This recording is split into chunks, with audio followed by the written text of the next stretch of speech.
Welcome to the Elephant TV.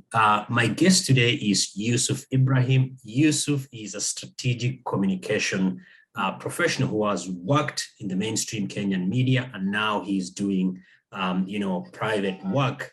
So you work in the mainstream media, and now you do a lot of work on northern counties with various stakeholders. How do you see both roles? What are some of the distinctions? What are some of the similarities? Thank you very much for that question, Abdullah. I think those are three different questions in one. So yes. Let me try and tackle them one by one. First of all, I will address the issue of how media frames the northern part of this country and the rest shortly.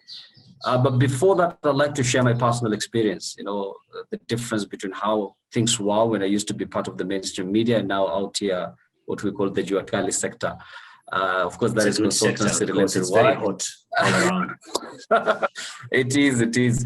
So the gap, it's a yawning gap. I mean, the difference is so wide, but I always say, whatever I'm doing currently, as far as development communication is concerned, as far as engaging with the members of the communities and the rest is concerned, will not happen without the experience and the expertise I got while working in the mainstream media. Because in a way, we also used to, interview people out there, the mama bogas, the politicians, basically everybody. So without that experience from the mainstream media, so it would have been very difficult for me to do whatever I'm doing right now as far as development communication is concerned. But having said that, there's something with media that we really lacked that I'm really gaining now. And that is that one-on-one conversation with the people on the ground, sitting with them. And I'm sure you've worked with the BBC before. So they had this tagline that they used to use, leave the story, leaving the story basically. So with mainstream media, what we used to do is basically parachuting. You just stay with people for a while, maybe 2-3 days. And that is after you're getting numerous phone calls from your editor. What time are you delivering the story? I mean, the deadline is approaching and everything. So you're always under pins and needles, under pressure, basically. But with the development side of it, I realized we have more time, more space. The cameras, the microphones and everything that normally used to make people a bit jittery is not there. So you get an opportunity of getting that raw conversation with the people on the ground. So it's quite different, but at the same time, I really needed that experience to do what I'm doing currently. So a quick one with what we are doing or what we've done with this development world, and specifically the resilience learning activity. That is a program at the USAID that we did. We got a very interesting perspective as far as communication is concerned, because we realized they had different objectives as far as their area is concerned. But one of the main areas that they were really focusing on is on communication, strategic communication, and knowledge management. And they said, well, most of the time, the North faces a lot of different disasters, be it drought, be it breakout of diseases, be it insecurity. So in most cases, there's no proper communication between the people in the authority or, the people who are in power, be it government, be it development one and the rest, and the people on the ground. So we said, how can we reduce this gap? Because through proper communication, then you're going to make these communities even much more resilient. So that is why we decided to engage local journalists, because they're basically the bridge between the people and these authorities. We also engage the county government because they are an important stakeholder. And then we also engage the development world. So if I talk about this, I can talk about this up to tomorrow. But the fact remains that,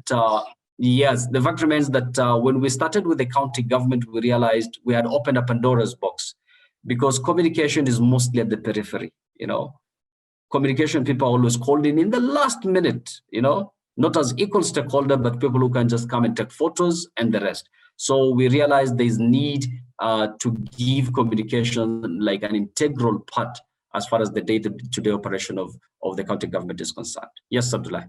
Yeah, brilliant. And, this is obviously something that you're very passionate about. The colliding of the both worlds, that is comms, journalism, and also now these where you see a huge gap that needs to be filled.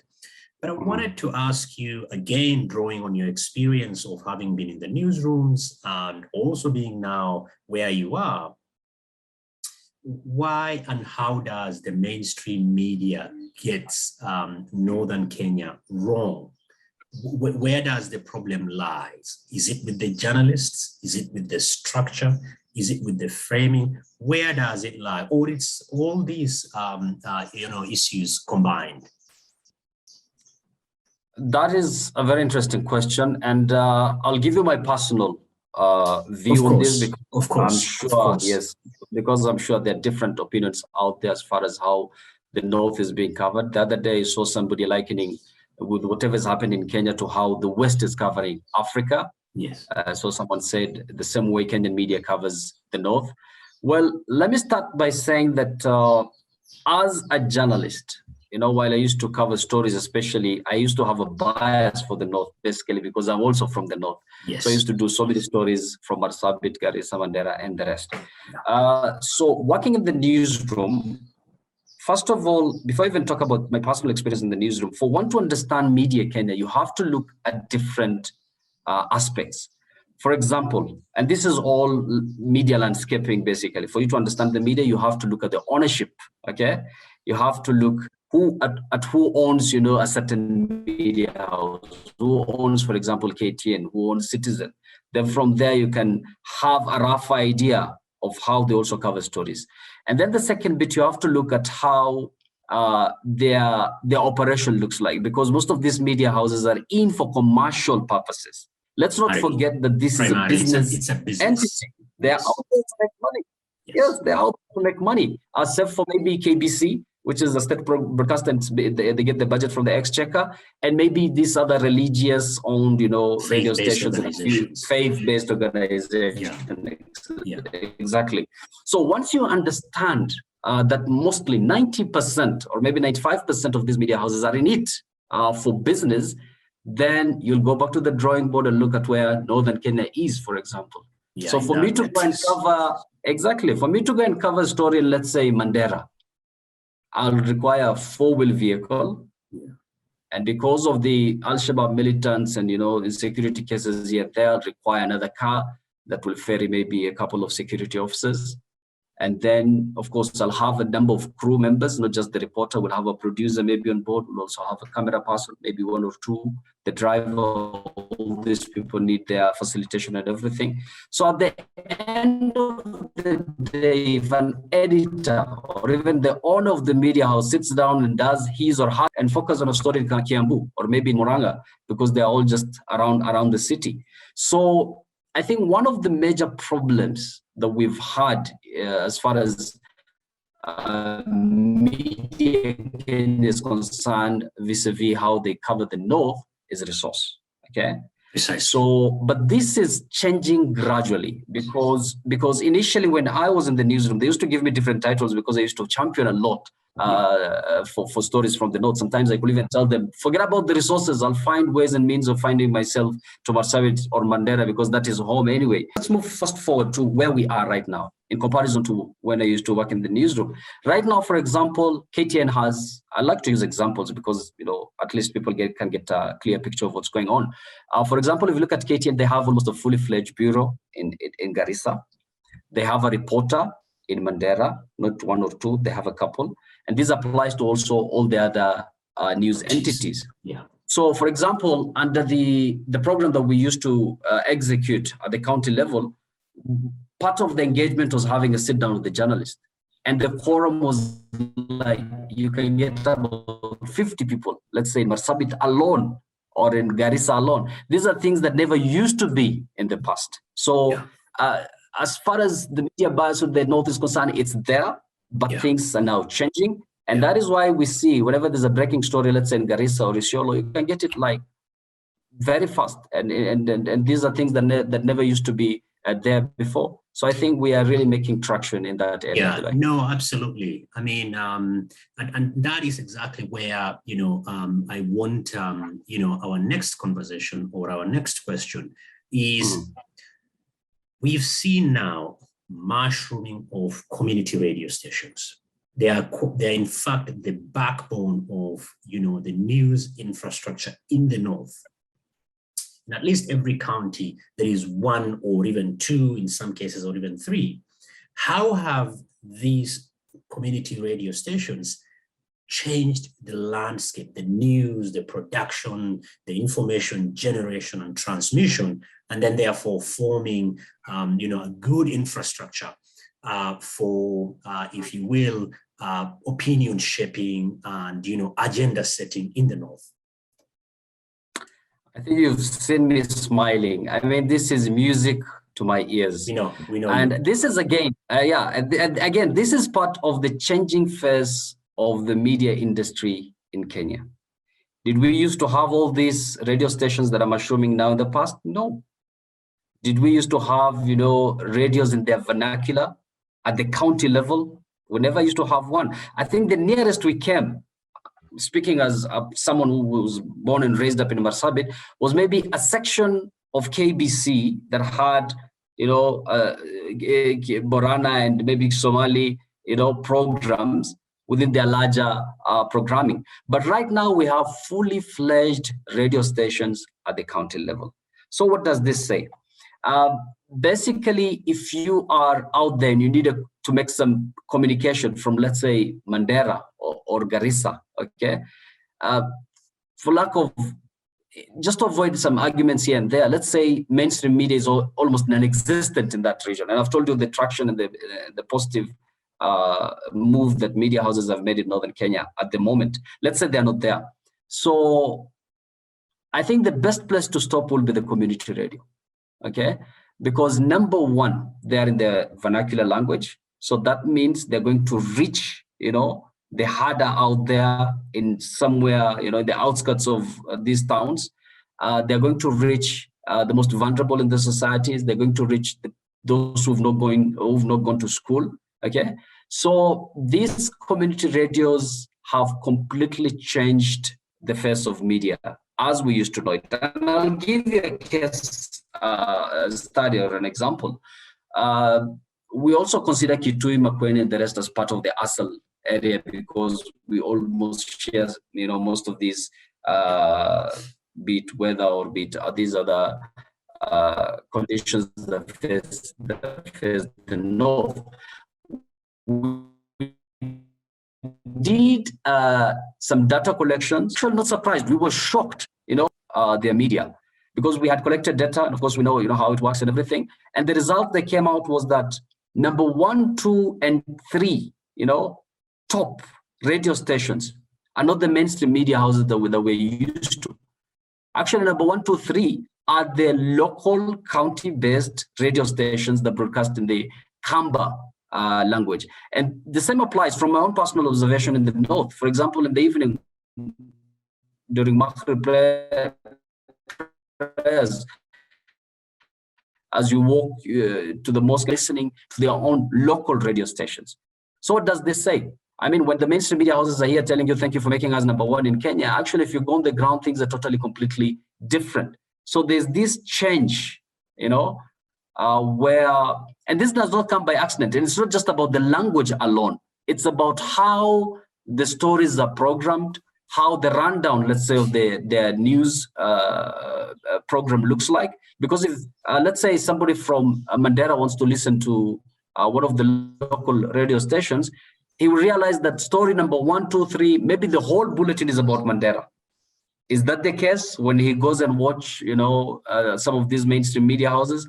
Actually, he might not even see one news article that touches on Mandera, nor unless something big of national interest happens. So that is why I'm saying the local or the county-based radio stations have completely changed the media landscape as we used to know before. Let's talk in that changing landscape also. Let's talk about the technology. Yes. The technology for production, the technology for transmission has changed. And in this regard, the role of social media. You see young men and women out there producing content. We see, individual, journalists, with nothing but just a mobile phone being able to transmit news. Can you talk about that? Because I look at some of the music that is coming from the region. I watch some of them on YouTube, some of artists, some of them, using, this space to push back against the mainstream media's, way of framing and covering the region, but also, painting what is a complex, complicated, picture of the region, right? The North has a lot of problems, farming, drought, conflict, and all that thing. But people in the North also laugh. People in the North also, have a good time. And my sense is, whereas the radio stations serve the role of hardcore news and programming, on social media, predominantly it is all these artistic expressions about people's feelings. I could name names, but that is not the point. But they are doing such a terrific job. How does this then present the North? Not a lot of the time to the people elsewhere on other parts of Kenya, but to the people in the North, reflecting to them. This is also something else that has completely changed the media landscape as we used to know it. Did we have, for example, YouTube, Facebook a few years back, whenever I used to have this? And if we had it, then it meant that these are platforms that are used only in urban centers, Nairobi, Kisumu, and the rest. But right now, and again, part of the engagement that we had with the local people at the county level is that we decided to use data to support some of the presentations that we were making, because numbers have a very unique way of talking to people. And we said, let's settle with the Kenya National Bureau of Statistics, for example, as one of the major source of data. And what we realized, for example, at the national level, we always told that, the internet penetration is more than, the last time I checked was 45%. I think now it's more than 50% in the whole country. And this has also had a trickle-down effect to the northern Kenya regions. We've seen Safaricom's and all these other media, telecommunication outlets setting up their mast and everything just to make sure that there's internet penetration and everything. And that is why sometimes when I go to Facebook and look at this, as much as there's a lot of hate here and there, that is a totally different debate anyway on the two different sides of social media, you realize that there's a lot of activities, a lot of responses, people posting different things on these social media platforms and the rest. So what does this say as far as, again, media landscape is concerned in the North, is that for the first time, we can be our own reporter, we can be our own photographer, we can be our own publishers, we can be our own editors. So basically, we can drive the narrative. I'm sure a lot of people have been out there complaining on how the North has been framed here and there and everything. But for the first time now, we have the power in our own hands, and we can actually use these social media platforms to drive the agenda and set the agenda as far as the North is concerned. And again, social media is also another opportunity to give, you've talked about the different talents here and there. We've seen musicians, we've seen comedians. We're actually seeing content creators coming out from the North. And actually, some of them are making a living out of it by getting endorsements here and there.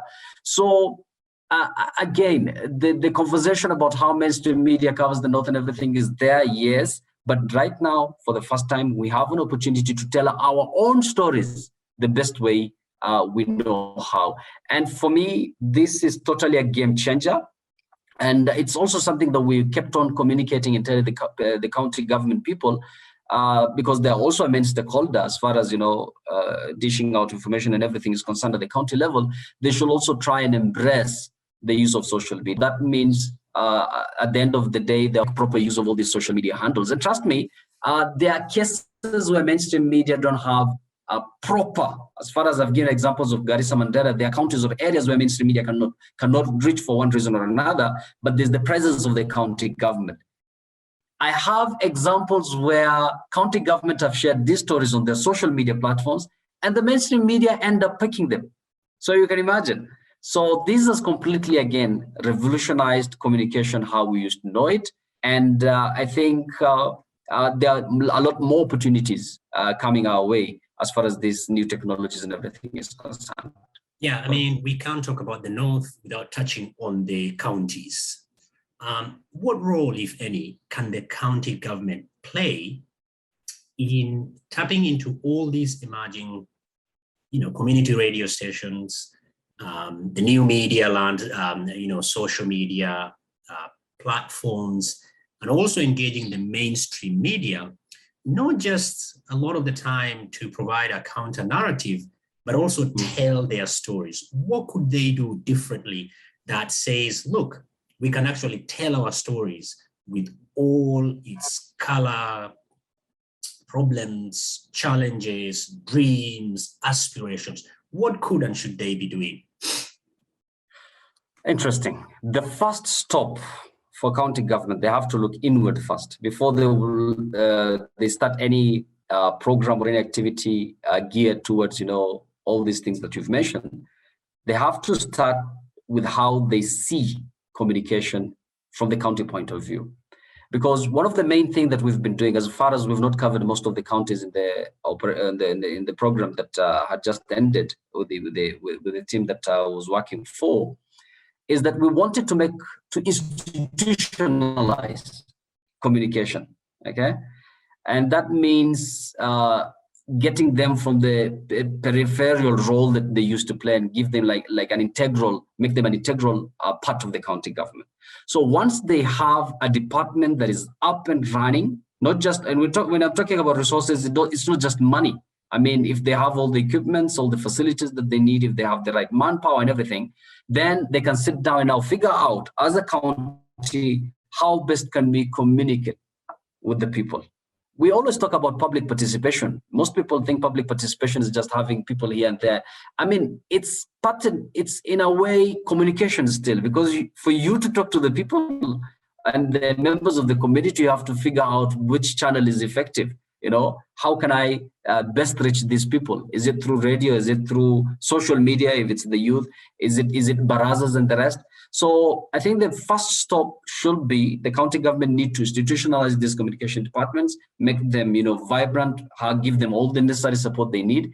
Then after that, I mean, we have 1,001 ways of, making sure that there's proper communication between the county and the people. I've talked about the different channels and everything. There are a lot of talents coming up. I know different counties have departments that are culture oriented, those that are tourism oriented. It will be very easy for the county governments now to tap into the different talents and into the different content creators per se who are coming up at the county level. Brilliant. Fascinating insights as always, Yusuf. I mean, we can, like you said, we can go on for days. The worst thing is to have two journalists speak about where they came from and what they have studied. We'll stop at that for now, but I'm sure we'll get another time to go over some of these things, because these debates, and they are debates, are not going anywhere anytime soon.